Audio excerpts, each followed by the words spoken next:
Assalamualaikum warahmatullahi wabarakatuh.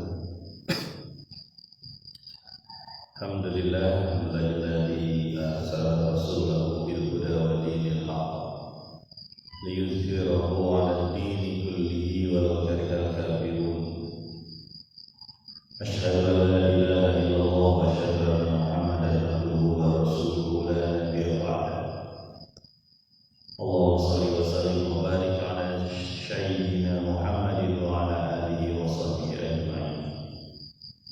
Ayyuhan nas ittaqullaha haqqa tuqatih wa la tamutunna illa wa antum muslimun. Shadaqallahu wa sadaqa rasulullah. Alhamdulillahirabbil alamin. Jemaah taqwa astagfirullah. Mari kita lanjutkan lagi. Masih di surat Az-Zumar. Kita sudah sampaikan via media sosial kemarin. Mohon maaf tidak bisa live di absen. Salah satunya adalah Allah membuat perumpamaan yang mestinya menjadi bahan pemikiran kita, bahan ingatan kita kepada kekuasaan Allah Subhanahu wa taala. Banyak perumpamaan yang Allah berikan dalam Al-Qur'an. Al-Qur'an juga diturunkan berbahasa Arab, ya, bahasa yang pertama kali Rasulullah SAW menyerukan kepada orang-orang Quraisy pada saat itu, ya, tidak ada kebengkokan dalam ayat-ayatnya yang bisa dibuktikan hingga hari ini. Dan salah satu perumpamaannya, selain banyak perumpamaan lain, Allah menggambarkan ada satu budak yang dimiliki oleh satu majikan dan ada budak yang dimiliki oleh banyak majikan. Betapa sulitnya bagi seorang budak yang memiliki banyak majikan untuk berjalan, karena banyak perintah, karena banyak yang menghendaki dia berbuat sesuatu baik A atau B, dan dia berjalan tak tentu arah. Budak tersebut, kenapa? Karena tidak ada yang bisa dia pegang. Itulah gambaran orang musyrik, orang yang menyekutukan Allah, orang yang menganggap Allah itu punya teman, punya sekutu. Sementara yang satunya ada budak yang dimiliki oleh satu majikan. Dia berjalan dengan kaki yang teguh karena bisa melihat arah yang pasti. Ya, majikan yang memberi arahan dengan jalan yang lurus, yang jelas menuju kemana, ya, sehingga hatinya menjadi tenang. Ketika dia melakukan sesuatu sudah ada arahan. Itulah orang yang bertauhid, hamba Allah, orang yang memurnikan keikhlasan dia hingga hanya satu saja kepada Allah Subhanahu wa taala. Itu perumpamaan yang Allah berikan dalam Al-Qur'an di surat Az-Zumar. Jamaah kaum taqwa astagfirullah dan siapapun teman-teman yang mendengar atau melihat siaran ini dimanapun Anda berada.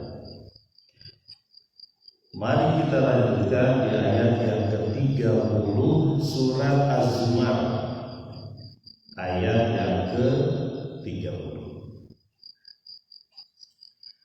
Bismillahirrahmanirrahim. Innaka mayyitun wa innahum mayyitun. Sesungguhnya engkau ya Muhammad bakal mati, dan sesungguhnya mereka, orang-orang Quraisy dan siapapun itu bakal mati juga. Nah, Allah menggambarkan, menyampaikan, bahkan ini bentuknya orang kedua, ya, innaka. Ya, Allah menggambarkan atau menyatakan bahwa engkau yang Muhammad bakal mati. Mereka juga bakal mati, baik yang mengikuti kamu atau yang tidak mau mengikuti kamu. Bakal.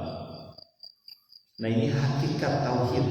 Salah satu unsur hakikat tauhid adalah menyatakan bahwa Muhammad itu hamba Allah, bakal mati, ya. Tidak hidup terus, karena tidak boleh bergantung pada manusia, apalagi pada makhluk yang lain. Nabi Muhammad SAW sudah mati, sekarang sudah tidak ada. Karena Nabi Muhammad itu bukan Tuhan, bukan zat yang hidup terus selama-lamanya. Allahu la ilaha illa huwal hayyul qayyum, bukan Allah dia yang terus hidup selama-lamanya, bukan. Tapi dia hanyalah manusia yang diberikan tugas sebagai rasul. Satu ketika dalam perang Uhud, ya, Rasulullah SAW diisukan sebagai orang yang sudah meninggal mati. Bagaimana enggak disebut meninggal? Orang dia diserang dari depan dan belakang. Dari depan ada orang Quraisy yang berbalik ketika Khalid bin Walid sebelum masuk Islam menyerang dari belakang. Dia sudah menguasai Uhud, membunuh para pemanah di sana. Lalu dia balik, ada celah yang bisa dibuat untuk menghancurkan Muhammad pada saat itu. Lalu ada isu Muhammad mati. Ya. Sebagian para sahabat ada juga yang terpengaruh dengan isu itu. Ya. Tapi ada sahabat Nabi yang kalau Muhammad mati, apa yang kita perjuangkan lagi? Ayo kita jalan terus gitu. Artinya apa yang kita perjuangkan, kita berjuang sampai mati, sampai bertemu dengan Muhammad selesai. Akhirnya ada juga yang bertahan. Ya. Tapi Nabi Muhammad kan sempat ngomong waktu itu, supaya ana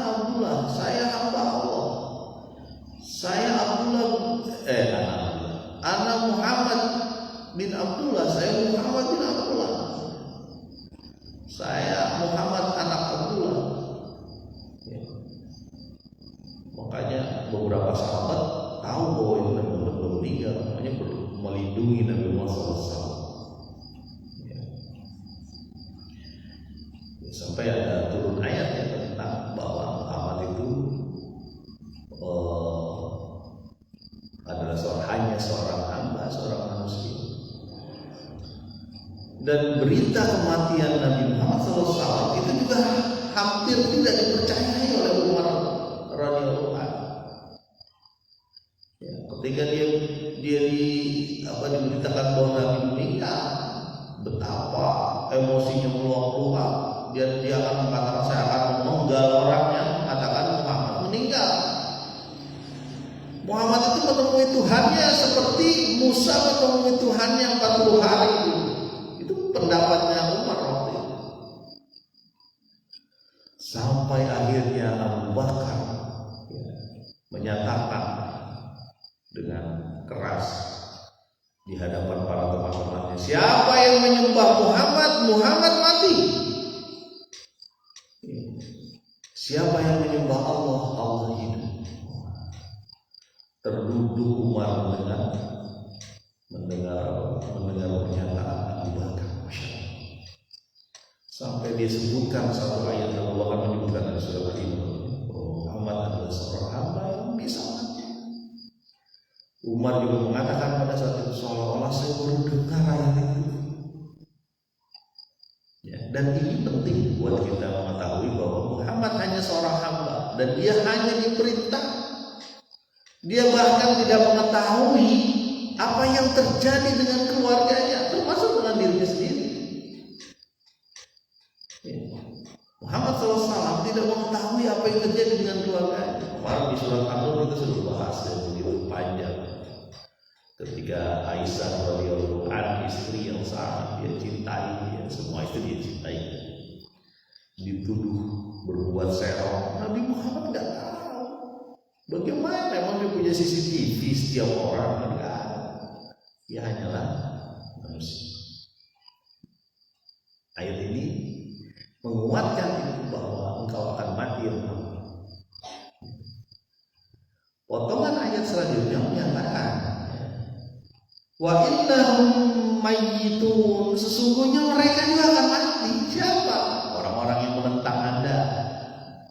Abu Jahal, Abu Lahab, Utbah, bahkan Abu Sufyan waktu itu sebelum masuk Islam, Umayyah bin Khalaf waktu itu juga yang menyiksanya luar biasa terhadap Bilal. Ya, begitu juga tuannya Amr bin As di situ. Mereka juga akan mati. Mungkin pada saat itu, ya ini kan Islam belum kuat. Ya, perjuangannya untuk menyadarkan manusia bahwa mereka adalah hamba Allah itu begitu lemah pada saat itu kekuatan. Ya. Orang-orang di sekeliling Mekah waktu itu juga melihat apa? Melihat pertarungan antar manusia di satu kelompok kaum ini. Pertarungan antara Islam yang dibawa oleh Muhammad SAW dan Quraisy. Ya. Waktu itu. Tapi jangan lupa nih, saya sering ingatkan bahwa Islam bukan turun pada waktu zaman Nabi Muhammad. Islam sejak Nabi Adam. Ya. Bahwa Islam itu adalah agama din, ya, yang menunjukkan bahwa dia itu adalah seorang hamba berserah diri kepada Allah saja. Sejak Nabi Adam, ya. Islam, ya, kemudian ditutup dengan kitab terakhirnya yaitu Al-Quran. Jangan salah nih ya, jangan sampai agama Islam turun dibawa oleh siapa? Nabi Muhammad. Ketika dijawab Nabi Adam, salah. Enggak, Nabi Adam membawa Islam. Nabi Ibrahim, Nabi Lut, terus Nabi Isa sekalipun, Nabi Musa membawa Islam. Kembali lagi ke ayat bahwa orang-orang yang menentang Muhammad itu akan mati. Nah, ini juga menguatkan kaum muslimin bahwa kediktatoran, kemudian kebengisan penguasa itu akan ada waktunya, akan selesai pada masanya. Dan itu terjadi dimulai dari perang Badar. Ya. Allah menunjukkan kekuasaannya sehingga tokoh-tokoh Quraisy pada saat itu sebagian meninggal, mati dalam keadaan terhina. Ya. Bahkan di Sumur Badar itu pernah saya ceritakan ya, ketika sudah dimasukkan ke situ mayat-mayat orang-orang Quraisy pada saat itu. Ya. Wahai Abu Jahal, wahai Abu Lahab, wahai Utbah, apakah kamu sudah mendapatkan apa yang telah Tuhanmu katakan? Nabi SAW ngomong begitu. Kami sudah mendapatkan apa yang Tuhan kami katakan. Mereka katakannya, tapi kok ngomong sama orang mati? Dia lebih mendengar dari kamu. Jadi betul tuh ya, ketika ada orang meninggal, ini berdasarkan hadis ini. Ketika ada orang meninggal, jangan pernah ngobrolin masalah keburukan-keburukan, dia masih mendengar. Udah obrolin aja kebaikan. Dan bukan cuma waktu meninggal, ketika hidup pun jangan ngomongin keburukan orang. Saya sering ngelesin tuh sama teman-teman kadang-kadang ya, teman-teman, ya nggak cuma teman-teman ya, mungkin saya juga ya, kebawa pancing untuk menceritakan keburukan orang lain, segera alihkan. Kalau nggak kuat ngalihin, segera kabur dari situ kan. Alihkan aja, ngomongin apa, ngomongin cabai yang lagi mahal misalnya, ngomongin apa. Ayat selanjutnya, ayat ke-31. Tsumma innakum yawmal qiyamati 'inda rabbikum tahtasimun. Lalu kamu semua, Muhammad SAW, baik kaum muslimin yang mendukung dia, membela dia, mengikuti Rasulullah SAW, tsumma innakum, dan kamu semua, yaumal qiyamah inda rabbikum tahtasimun, di hari kiamat di hadapan Tuhanmu kamu akan berbantah-bantahan. Artinya apa? Di hadapan Allah mereka itu dikumpulkan semua, termasuk kita sekarang. Kemudian apa yang dibahas di situ? Yahtasimun, ya, berbantah-bantahan terhadap apa yang mereka dustakan.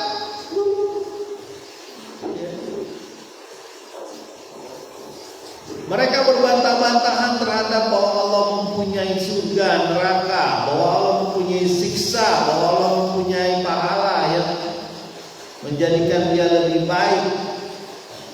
Mereka berbantah-bantahan.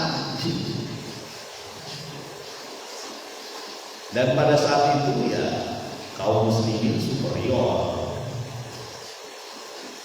karena dia berhadapan dengan yang maha penguasa, berdiri di sisi Allah Subhanahu wa taala, sementara yang lain berdiri di sisi neraka. Nggak bisa dibandingkan Allah dengan neraka, nggak bisa. Cuma ini menunjukkan saja bahwa ada sisi A dan sisi B, yamini al shimali. Apakah dia menerima kitab dari sebelah kanan atau dia menerima kitab dari sebelah kiri?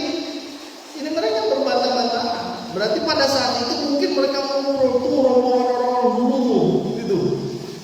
Dulu itu ya, mereka orang-orang yang berusaha menghancurkan kaum muslimin. Berbagai cara, ya, baik dengan omongan lisan, dengan tulisan, dengan video sekarang ya, omongan lisan, tulisan, video, sindiran, nyinyiran.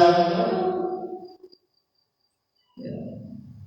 Kalau perlu dibuat akun-akun palsu untuk menghancurkan kaum muslimin, menghancurkan akidah kaum muslimin. Nyata itu.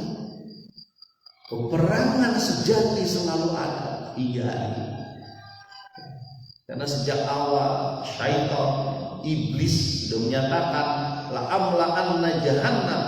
Allah Subhanahu wa taala menyatakan la'amla'anna jahannam minal jinnati wan nasi ajma'in. Allah akan memasukkan, memenuhkan jahanam dengan manusia dan jin yang ingkar. Dan iblis sudah menyatakan sekuat tenaga akan mengajak anak Adam, Bani Adam, ikut sama dia. Ngapain? Nemenin dia di neraka. Dan iblis itu punya tentara-tentara selain dari setan, ya, jin yang ingkar, termasuk manusia. Minal jinnati wan nas. Makanya kita minta berlindung pada Allah dari jin dan manusia. Pasukan-pasukannya setan disebar di mana-mana. Tapi setan tak berdaya apapun kepada orang yang mukhlisin, orang-orang yang ikhlas, yang menyembah hanya kepada Allah saja, yang jauh dari kemusyrikan. Nah, kembali lagi ke ayat ini, ke ayat 31 ini. Sesungguhnya di hari kiamat kita semua di hadapan Allah. Hanya Tuhan Rabb semesta alam pada saat itu. Dan kita berhadapan. Dan kita juga melakukan perbantahan di sini. Artinya perbantahan mungkin ngomong kan. Itu tuh. Kita ajakin padahal ke masjid musola berkali-kali sampai dia mati gak datang. Alhamdulillah. Itu si Anu partanya kemana-mana, mau zakat boro-boro, datang orang yang mau minta, kalau perlu dimaki-maki. Masya Allah. Itu si Anu di pojokan itu ya. Kalau kita lihat, jangankan kita yang lewat ketika dia lagi ngumpul dalam perbuatan maksiatnya, anak istrinya juga jengah. Anak istrinya juga gak kepengen suaminya, bapaknya begitu. Ya, tapi dia tetap lakukan. Orang-orang sudah berusaha mengajak dia datang ke masjid, datang ke musola, ayo ke majelis taklim. Ya. Baik di mana-mana, banyak banget majelis taklim. Tempat kerjaan, mungkin di kantornya ada masjid, dia bisa datang. Ini boro-boro datang dengan alasan, saya masih kerja, saya masih ini.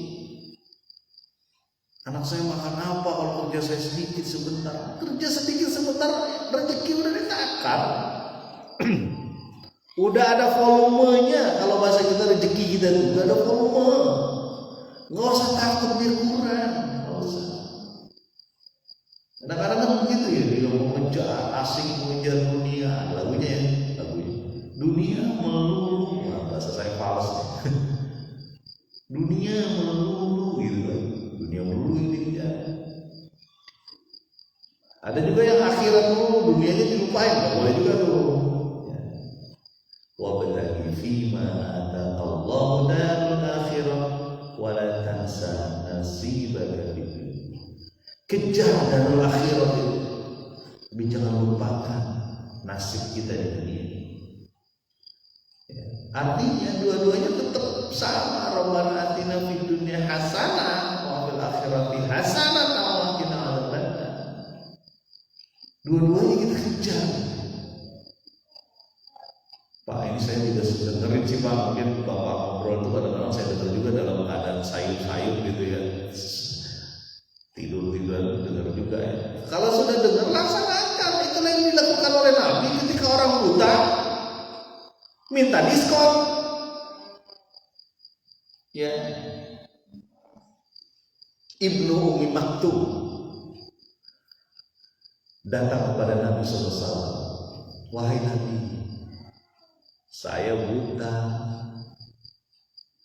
Saya sangat sulit datang ke masjid. Ya. Kebayanglah oleh kita gimana orang buta. Ya. Boro-boro ke masjid, ke rumahnya aja kadang-kadang keselengkat, kesandung, kejedot. Namanya buta, bayangin aja kalau kita merem gitu.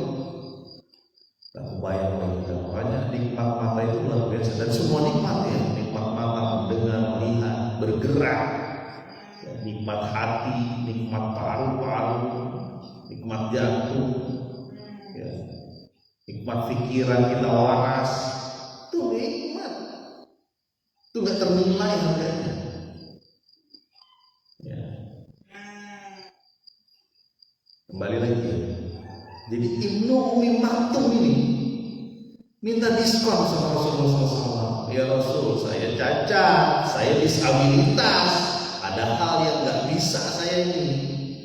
Kenapa? Jalan kaki ke masjid itu perlu perjuangan berat. Ya.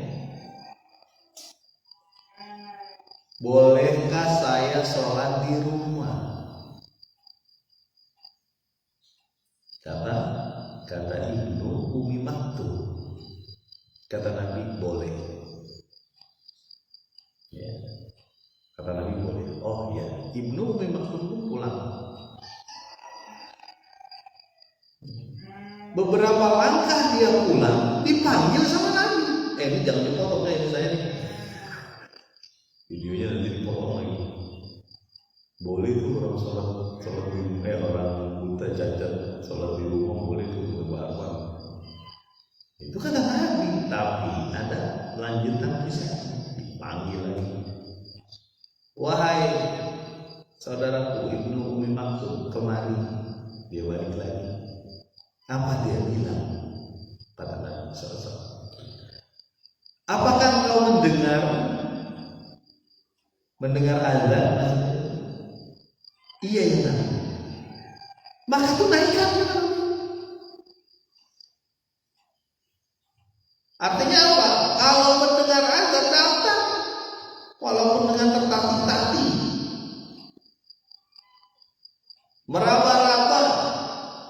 kejedot sana kejedot sini, terjungkal sana terjungkal sini, jatuh, kesoledan lah, ngagorolong gitu. Banyak banget tuh bahasa Sunda, jatuh.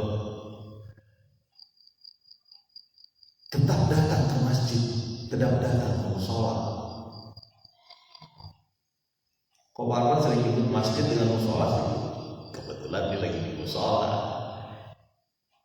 Sebenarnya tidak ada yang ikut masjid, beda masjid, musola, langgar, tempat sholat. Di Indonesia aja jadi ada musola, langgar, masjid. Bahkan saya kemarin baca tuh di ini, ternyata masjid di Indonesia itu ada jenis-jenis yang saya juga baru tahu. Ya, selama ini belum jelas gitu apa sih beda-bedanya. Nah, ada masjid nasional, masjid negara. Ini saya baca di situsnya Bimas Islam kalau nggak salah, Kementerian Agama Indonesia. Jadi ada masjid negara. Masjid negara itu yang ditetapkan oleh presiden. Nah, Istiqlal tuh ya. Nggak tahu pindah tuh gimana. Ada nggak masjid negara ya. Terus ada masjid agung kalau nggak salah, atau masjid raya. Masjid raya itu di provinsi ditetapkan oleh gubernur. Kemudian ada masjid raya atau masjid agung, saya lupa juga itu ditetapkan oleh kabupaten berdasarkan saran-saran dari tokoh ulama dan sebagainya. Ya, ada masjid jami, gitu ada kata-katanya. Padahal yang namanya masjid ya masjid aja udah. Ya, kita lanjut lagi nih. Jadi mereka berbantah-bantahan di waktu hari kiamat. Artinya berbantah itu memberi yang ngobrol gitu orang-orang itu gitu. Sementara dari orang-orang yang ingkar, mungkin dia ingat orang-orang yang datang ke majelis, datang ke taklim, ikut dengan pengajian, berusaha memperbaiki akhlak bersama-sama gitu. Si itu tuh dia ngajakin saya, tapi saya waktu di dunia nggak mau. Saya malah berteman dengan Fulan. Fulan malah bareng sama saya di sini. Ya, lam takhir fulanan khalila. Ada dia gitu. Aduh, kenapa saya berteman sama dia? Dia itu laqad adallani 'anil dzikri. Dia sudah memalingkan aku, menyesatkanku dari peringatan Allah. Jadi penting kawan untuk melihat siapa yang kita dekati. Jangan-jangan kita ketarik arus dia gitu. Kan hidup ini saling tarik menarik antara kebaikan dengan kejahatan, antara dosa dengan pahala, antara maksiat dengan taat. Itu saling tarik menarik. Ya. Kalau kita merasa nggak sanggup ya cari yang lain dulu. Kalau kita merasa sanggup boleh, tapi harus ada warna Islam di situ. Harus ada warna kehambaan Allah di situ. Jangan sampai kita datang ke satu kelompok, satu kaum, nggak ada bekas kita bahwa kita orang Islam. Datang ke klub olahraga, ketika azan ngikut aja, lupa. Saya kan bergaul warman biar agak gimana gitu, kan boleh bergaul, boleh, siapa bilang enggak? Yang tidak boleh adalah ketika dia bergaul dia lupa bahwa dia hamba Allah. Itu aja. Bahwa hamba Allah itu punya kewajiban-kewajiban. Bagaimana dia bisa mengharapkan ridha Allah kalau dia tidak mengikuti kewajiban yang Allah berikan? Itu seperti hamba yang dikuasai oleh banyak majikannya tadi disebut. Mestinya kalau dia hamba dikuasai satu majikan. Sholat jangan lupa, sholat dia. Puasa dia. Bakti pada orang tua. Jangan kau sakiti orang tua. Coba harta kamu berapa itu? Udah banyak belum hartanya? Sekian, udah cukup nisabnya, haulnya udah cukup. Serahkan pada orang lain yang butuh. Nggak usah dibikin kayak gitu juga, serahin. Coba cek lihat usaha kamu nih. Nih jangan-jangan rumah kamu ini berdiri di tanah orang lain. Coba lihat. Diakuin aja tanah kamu. Coba lihat. Masya Allah saya hilaf. Ini dua jengkal ini punya tanah si abang ini. Saya salah. Bongkar, minta maaf. Gitu. karena bongkar. Mendingan di dunia ini kita malu daerah lah dari dunia dibanding nanti di akhirat.